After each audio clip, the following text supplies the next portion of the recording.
Hey everyone, it's Kirsten. I wanted to share with you my experience at the last marathon that I did. It was my 23rd state, Missouri, my 49th marathon, super close to 50, and it was June 13th of 2015. So it was in a town called Maryville, and the marathon's called the Maryville Marathon. And I chose it because I'm currently living in Cheyenne, and Maryville is on the very, very western part of Missouri. So it was the closest Missouri marathon that I'm going to do to where I am. So I thought, hey, I have a free weekend. It was a really, really inexpensive entry fee, and it was an easy drive. So I jumped in the car on Friday morning and drove to Maryville. I stopped a few times during the drive so I could walk and run and eat and relax. So it took me about 9.5 hours to get there. And when I got there, I went straight to packet pickup at the chamber, and I met such awesome volunteers. The town was great. The people were really, really helpful. They were excited that I was there from out of town, and gave me lots of information. So great town, great volunteers. And I was going to sleep at a truck stop. If you've listened to any of my race reports, that's not uncommon. But the truck stop that I had found in advance was actually really small. And sometimes I feel weird sleeping at a small truck stop because there's only like one other person sleeping there, and I wasn't really sure about it. So, I mean, it didn't seem sketchy or anything. I don't know. I was just like, maybe there's a Walmart here. So there was actually a Walmart, and I decided to sleep in the Walmart parking lot, which the reason I'm telling you this is an important part of the story. So I got to Walmart. I found the best spot in the parking lot, and I didn't sleep very much because apparently Walmart's where all the high school kids hang out on a Friday night. So there's a lot of loud cars and partying going on, but whatever. I was fine. I slept a couple hours. So I woke up the next morning. I went inside to get dressed and change, and I ran into a lady who asked me if I was doing the race because I was all race geeked out with my visor and my compression socks and whatnot. I said, yeah. She said her husband was also doing the marathon. So we chit-chatted for a minute. There was no one else in the bathroom at 5:45 in the morning. So I went out to go drive to the race, which was about 3.5 miles away, and the race started at 6:30. So it was about 10 after 6, just a few miles to get there. I get in my car, it does not start. My battery is dead. So luckily, that lady I met in the bathroom, she told me she was from Iowa, and I saw a car in the parking lot with Iowa license plate. So I walked up to her husband, who was like, what is this lady doing? And I'm like, hey, can I get a ride to the race? So amazingly, it worked out so perfectly. I don't know what I would have done if they weren't there. I wouldn't have had time to call a cab, or I don't know, I would have had to hitchhike. I don't know. Anyway, super grateful. Thank you guys for taking me to the race start. So I get there, there's about 200 people doing the half and about 50 people doing the full. And the half was one loop, 13.1 miles, and the full was 2 loops. And I like loops. I like out and backs. I've liked every course I've done. So the course was really nice. It was raining all that whole morning, like pouring rain. But as soon as we got to the race, it stopped raining. Didn't rain again until after the race. But the clouds stayed, so it actually wasn't as hot as it was predicted to be. Because if you've been to Missouri, you know it's super humid. And I'm from Colorado, where it's super dry. So I was a little nervous about that. So very humid. It was in the 80s. Really pretty, very, very green, all rolling hills, lots of hills, but not steep hills like Colorado hills. They were all gradual, but lots of them. The whole course was hills. So if you like hills, awesome, great course. I do like hills, so it was good for me.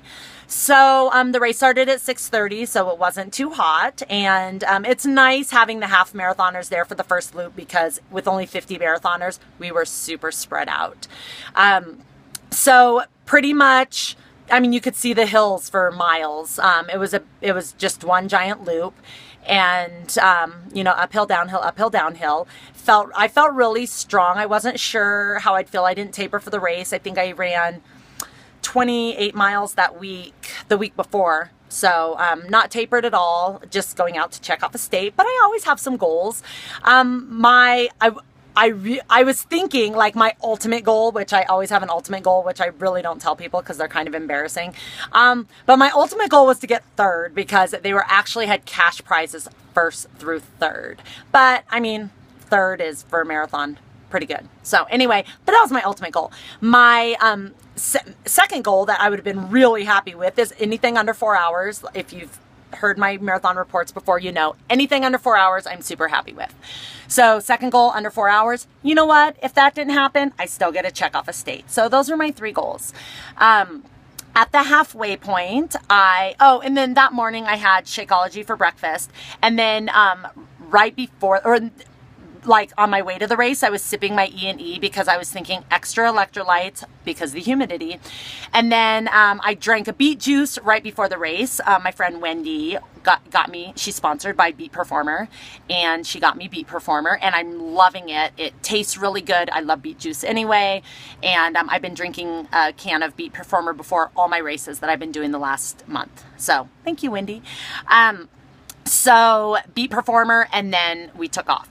So my first, and then I had stuff because I love this too. 2 loops, but you go by the start after the first loop. So I had some stuff prepared because I asked them the night before at the packet pickup if I could do that. And they said yes. So anyway, so first loop, my time was 1:53.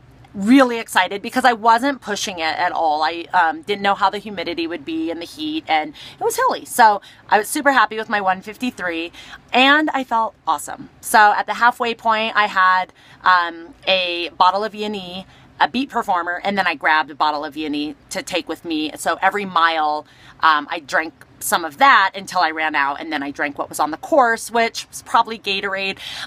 I don't know, Powerade, Heat, whatever it was, I drank that on the course. So that's what I had for my nutrition. And then I did have a bag of sports beans, which I used to eat a lot of, and I love them, and then I kind of forgot about them. So I've started, I just bought a big case of them the other day, so I started eating those again, and those worked really well, no stomach problems or anything.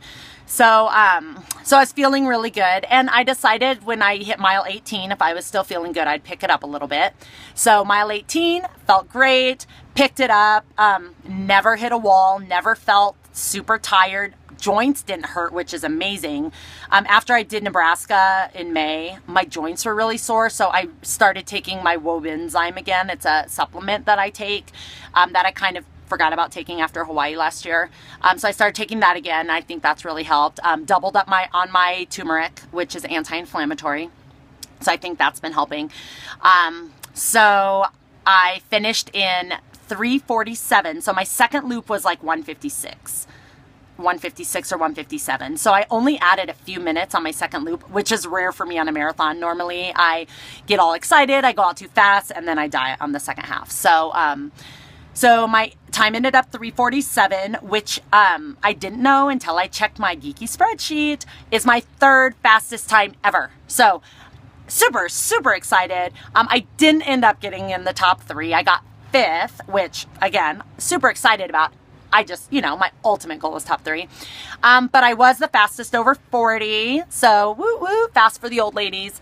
And I was really happy with getting first in my age group. So volunteers were amazing on the course, the whole town. Oh, so anyway, so my car's at Walmart, right? So I finished the race, I grabbed something to drink, and then I walk over to the volunteer table and say, hey, does anybody go by Walmart on their way home? And I found a lady, she dropped me back off at Walmart. As soon as I got there, I was like, ooh, maybe my car will start. Tried to start it, didn't start, but as soon as I tried to start it, it went click, click, click, click, click. Some guy was driving by in a truck and he said, hey, do you need a jump? So jumped me, and I was on my way home. So thank you, Maryville, for accommodating my crazy race that I did and all my odd stuff that happened. Everything went well. Everything was perfect that day. Very, very grateful. Awesome race, awesome town, amazing people. Highly recommend it. I'll post all the things that I talked about in the video. I didn't realize this video was going to be so long, so thanks for sticking with me to the end, and I'll see you next time. Bye.